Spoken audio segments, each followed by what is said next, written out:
colegas, Senhor Comissário. So, dear colleagues, Commissioner, as rapporteur for this own initiative opinion, I would like to start by welcoming the Commission's proposal on the new strategy for a blue, sustainable economy in the EU. I regret the lack of specific goals for certain sectors such as fisheries and aquaculture, which are fundamental to provide Europe with healthy food of high nutritional value but a low carbon footprint.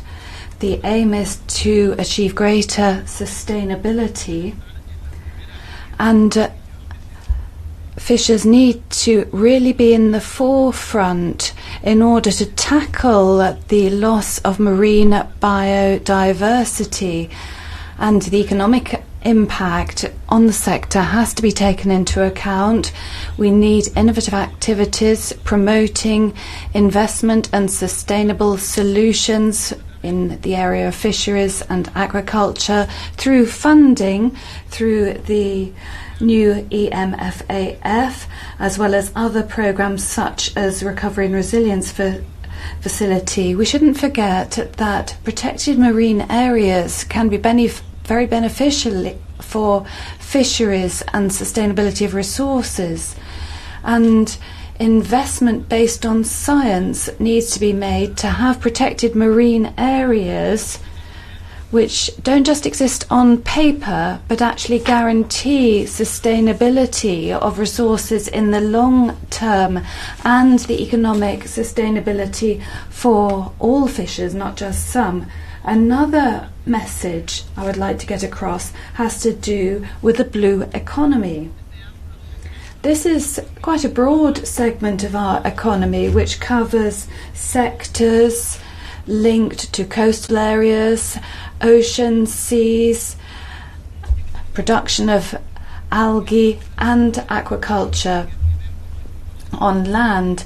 Often there are different visions, often opposing visions in this sector, and there isn't strategic planning of the maritime area, which can cause damage, and this worries the weaker sectors, the more vulnerable sectors such as small-scale artisanal fisheries. Now, often we're placing additional stress on the shoulders of our fishers. We need balanced development of blue biotech, tourism, production of energy from the energy, and then there are more traditional activities such as maritime transport, fishing and aquaculture, which also deserve support. And with regard to international governance of the oceans, this is an intersectoral area, and that should be the basis. There should be equal treatment across all maritime economic activities, and I would like to pay tribute to regional marine conventions and agreement and regional fisheries organisations which aim to strengthen governance on the basis of the best available scientific knowledge. And I cannot neglect to mention the role of women.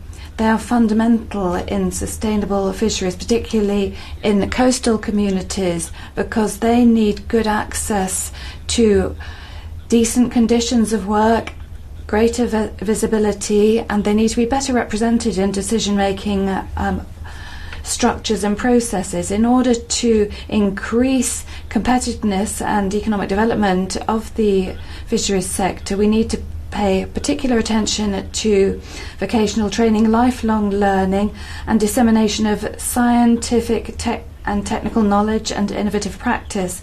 This means greater cooperation, broader cooperation between schools, universities, public authorities and the industry to promote actions based on the best available scientific knowledge, which can ensure economic competitiveness, guarantee sustainability in environmental terms and social inclusion of these sectors which are so important for the food security and the future of our food autonomy. Thank you.